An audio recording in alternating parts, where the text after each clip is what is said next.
Hi people. Sorry for the late publish. Life got in the way. So yeah, let's keep going with more targets. So last time we spoke about morph targets and we built a wrinkling kind of system just to see how to trigger simple shapes.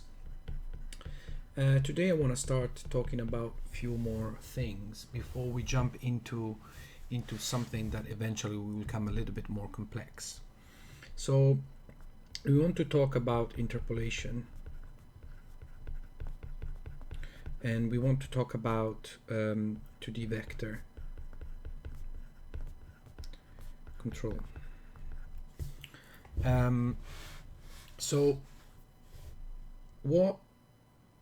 Let's jump into Maya. So in this is very simple example here. You have to imagine that it's a mouth. It's the opening of the mouth, and currently keep in mind that a real mouth rig will contain joints and plane shapes both together.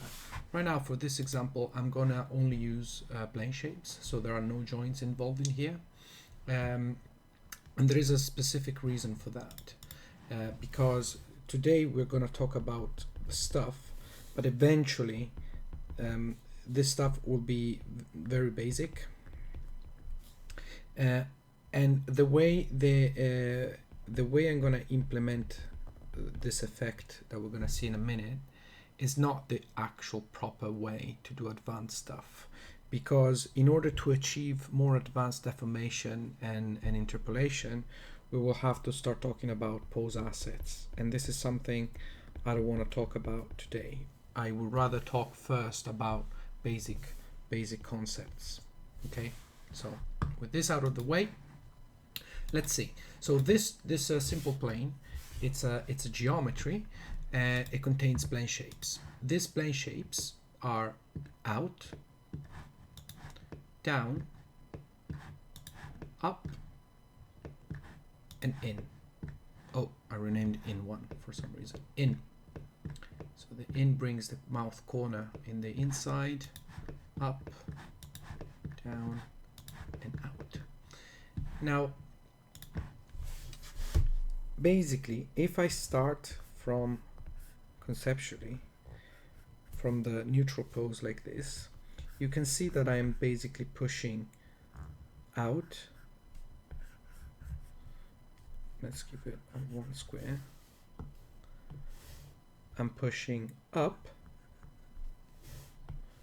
I'm pushing down, and I'm pushing in. A little bit shorter.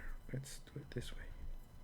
So in this very moment, you can see that with these simple four shapes, what I'm trying to achieve here is basically cover this kind of range of motion. Okay. Again, this is very simple, but what you can see here is what I'm trying to achieve here is basically cover some sort of radial motion. Right now with four shapes. In the future, this might become more than just four. Let's four shapes. So today we're gonna talk about four shapes using a 2D vector control. Okay, so let's jump into Unreal and let's see at the final result.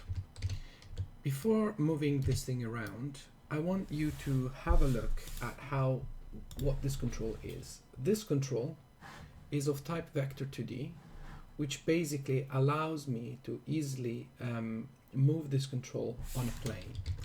The plane is represented by that square. There is a really neat options here that says draw limits and limits, where you can say how much this plane, this object here can travel left, right, sorry, on the x-axis, and the y and the minus x, positive y, negative y. Okay. If you see, I cannot move it on the z-axis. Now, what is this control? Why this type of control, and where does it come from? So you probably have seen these kind of controls in something like a metahuman face, or something, you know, something similar. So where you have a face geometry, and next to the face geometry there is some sort of control scheme that looks something like this, whatever. So there are different style of face rigging. This one specifically, the first time I encountered this technique, and by this technique I mean this type of UI interface, it comes from one of the master. I consider one of the masters from the old school, because I encountered this technique something around 16-17 years ago. You can find everything by reading a book written by this person here, and many times I've seen this referenced as the Ozipa style. Okay, so if you want to learn a little bit more where this kind of UI and interface comes from, I would strongly suggest for you guys to read a book called Stop Staring.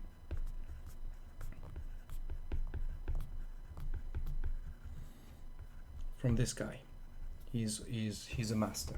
Okay, so I wanted to give a little bit of history and background to just understand where this comes from, because this is one style of rigging, and there are reasons why sometimes you want to pick this style of rigging, and it's basically to limit the amount of range of motion that a specific character needs to have, but also being able to only trigger certain shapes when you don't want certain shape to clash together. We're going to see all of that in a minute.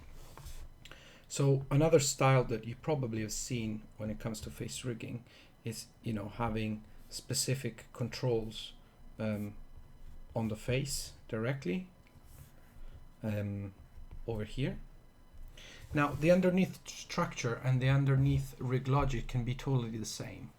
So, but usually this kind of mechanism here allows for more control when it comes to what everything needs to be triggered. So you may see this kind of setup next to a character that is photorealistic, and it needs to follow a specific range of motion that it's more close to a human face range of motion, which is not extremely, you know, it's not super wide in terms of range of motion. You basically don't want to have a smile that also is a frown, that also it's a pucker. It's you want to really be able to control the shape in order to preserve the you know, the quality of the deformation, because you're trying to preserve it in a photorealistic manner. The other style of control where you have on-face controls and basically you can just pull them around, push them around. Yes, you can embed rig logic to restrict the type of deformation, but you may probably see these type of controls more on a cartoony kind of rig, where the range of motion, it's important, but you need to be able to offset from that in order to achieve squash and stretch, or super complex non-realistic deformation, like having a face squashed on the table, or because somebody hits with a pan a character and the character needs to have a flat face, stuff like that. So I just want to give this brief overview because I think it's important to understand where this kind of setup comes from. Okay, so today we're going to talk about that, and let's have a look. So you already saw when I was playing around that this object here has certain limits, but you can see that what I'm doing here is I'm moving within those limits, and by moving within those limits, I'm interpolating essentially between four shapes. So if you have a square like that, and you have the control in the middle, you are basically interpolating between the y-axis and the x-axis. Okay, So this is and this is where why we're talking about a 2D vector control. Okay, because its motion, its motion or its vectorial space, it's a plane. The Cartesian coordinates where this object can move represents a plane in vector math. Okay, so you can see that this object here can go from 0 to 1 on x and from 0 to 1 on y. Now I'm saying 1 now, but this can be any range. Being a square, these two values are the same. They don't have to be, and we'll see how to change that. But for now, imagine that this object goes from 0 to 1 on x and from 0 to 1 on y. Okay, so it means that if I want to map 4 shapes, this specific setup, it's very, very simple, because in order to map 4 shapes, I need to identify 4 points on this plane that are unique in terms of vector values. Okay, so and this in this specific instance, and this is the reason why I picked it, I picked a 2D vector with 4 shapes first. In this specific instance, you have the shapes 1 here, 1 here, 1 here, and 1 here. Okay, so in these shapes, all the vectors are easily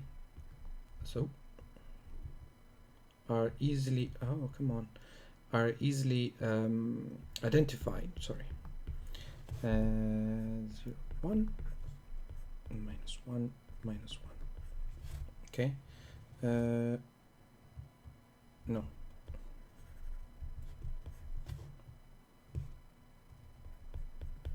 Sorry. For some reason there is some lag on the surface. So you can see that I'm basically, in order to connect these 4 shapes the same way we did in the previous example, in the previous video, I just need to identify 4 points on this square that represents unique values that I can remap on. And this is exactly what I'm doing here, and that's why the setup, it's very, very simple. So the first thing I'm doing is I'm getting the vector control, which is this control. This square here gets drawn simply by enabling draw limits, and you can see right now, you can see that the limits, I've set them to be 0 and 3 and minus 3, positive 3, negative 3 for both x and y, so it's a square. If I edit this value, this square will change in shape, and we will do that. The first thing I'm doing is I am getting the value, this is nothing else than a blank shape, for the out, and I'm saying x, so this motion here, drives out. How does it drive it? Through something called Interpolator. If I detach this and I remove the interpolate, this is how usually the set curve value comes in. And I can connect this to that. And then you can see now the setup is broken. Why it is broken?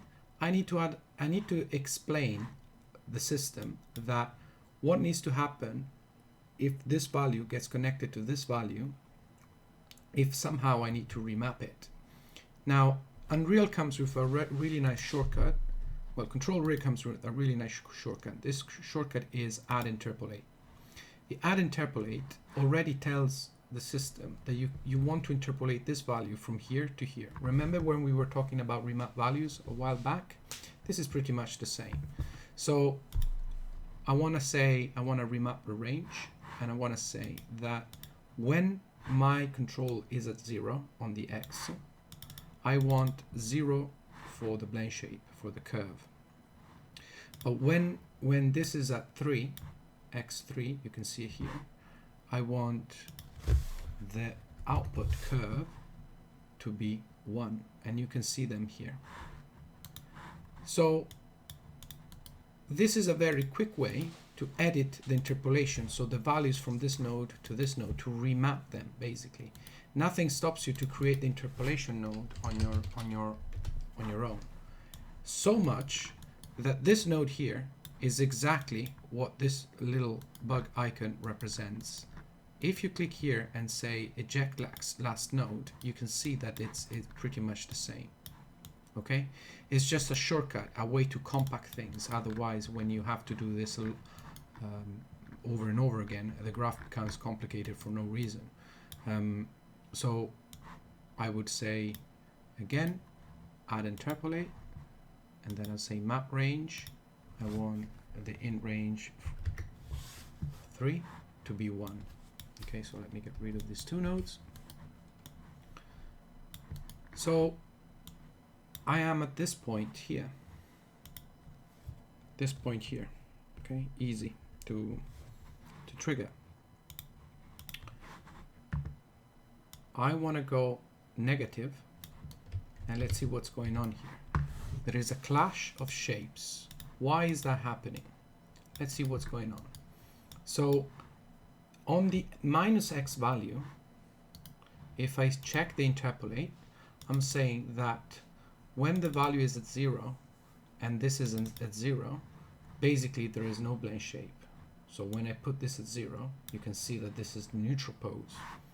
0, 0. Minus 3, and you can see, check the value here. If I reach minus 3, this value here needs to be 1. And you can see that the shape gets triggered, but somehow something else gets triggered as well. And what is happening is that this shape here needs to be clamped. We need to say that we don't want to have an interpolated shape that goes negative. So it stops at 0. So this is what this checkbox does, is allow you to add an additional clamp to the value. And you can see the value here, clamp 0, 1, clamp 0, 1. So what you have now is out, in, out, in. And here we got this point.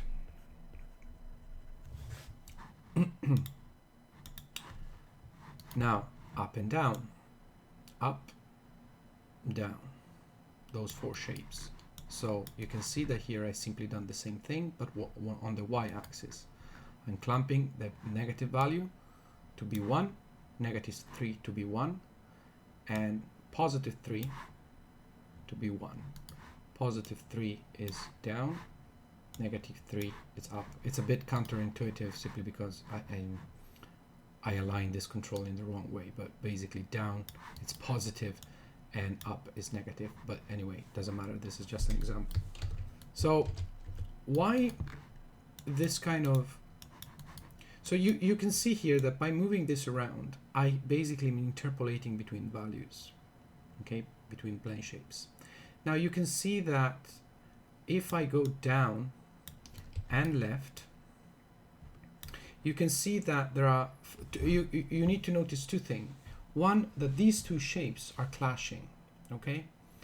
And the other thing is that this control scheme here, at this very moment, at any moment in time where this control gets animated within this space, this plane, I have no way to trigger both the out, down, as well as the in.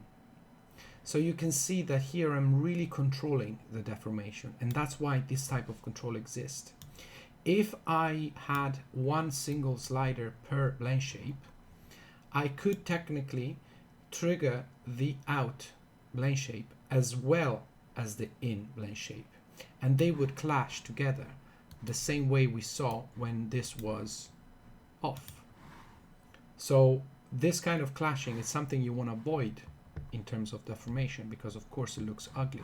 So this control scheme exists, and it has been there for a long time. But this is the reason why you may see around rigs like this. It's really, the reason it's allowing the rigger and eventually the animator to really have a control over what gets triggered. Now, why, when I move this in and down, these 2 shapes are clashing? And the reason these 2 shapes are clashing is because they get triggered correctly, meaning that I am in negative x, so I'm triggering in this one, and then I'm also going in positive y, which means I'm triggering down. It means that both these shapes are connected together. Okay, so why is this happening? This is happening because this interpolation here really it's a little bit too simple, meaning that what you're trying to achieve conceptually, it's a range of motion that looks like a circle. Bear with me. So you want to be able to have this control perform really well inside this area here. So to have a movement that represents a circle. But what you're trying to, you're making this series of points very discrete, because you're only taking this point, this point, this point, and this point. And this is the type of things that you're going to get. And that's why there is not enough information in the blend shape targets. There are 4 Morph targets here to allow a really good interpolation. So in order to fix that, there are two things that needs to happen. The first one is to increase the sampling.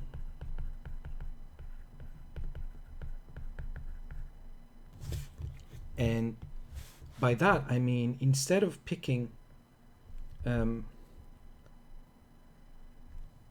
shapes, what you really want is pick 8. So each, not only in the middle of the square, but each, also the corner counts as a shape. So when you're sampling conceptually, you're getting a little bit more range.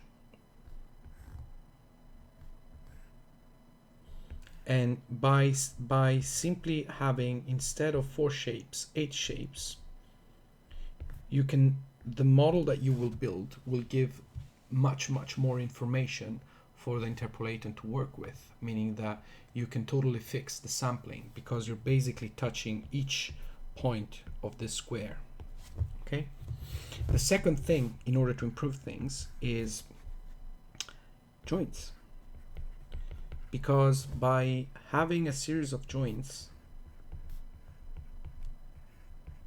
that deform the mesh and they're moved around, plus blend shapes, that's where you're getting rid of most of the linearity of the interpolation, because the joints will help deforming the blend shape, will help the deformation for the blend shapes, and vice versa. The blend shape will help giving volume and detail to a geometry that gets deformed purely by joints. So it's always good to have this kind of hybrid mechanism implemented. So today, this is pretty much what I wanted to talk about. Ideally, what needs to happen is that we would model a shape that is not in, not down, it's down in.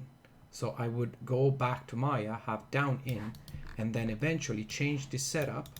Instead of being a 4-point reader, and here I'm using the word reader on purpose, instead of being a 4-point reader, it would become a 8-point reader, where we have to do a little bit more vectorial math in order to properly understand where the pose is. I'm not touching that subject now because I want to touch it more in the future when we're going to talk about pose assets. But this is the very core and the very basics of all those kind of setup. You can see that if visually we want to give the animator the idea that when this object is moving, we want this object to visually be here, just so it looks, it makes a little bit more sense when we're trying to manipulate it. What we can do is select this object, go into the what is that? It's the negative. Let's see what happens if I do -5, -6. So let's do -5.5. What I'm trying to do is basically extend the minimum value of this limit to almost touch the corner of this geometry deformed. Okay, so it means that now I can go negative minus 5.5, and now if I go into the in value and say edit interpolate, instead of minus 3 I want to use minus 5.5, and hopefully this should give us a more stable effect. You see, it looks like the control, it sticks on the surface, but it really is not. I just extended it's the same exact deformation as before. I just extended the minimum so it looks like the control is actually pulling the corner. The same you can do with here and here. Okay, so this you can now feel. If I take away the control, if I take away the control and say do not draw limits, so it looks like a control floating on the geometry, this really looks like it's sticking on the control, but really it's not. There is no joints, there is nothing in there. So this is another technique you guys can use. I wanted to use this video as a mean to go through all these basic concepts, because in the future they will, they will help you making certain choices for sure. Cheers.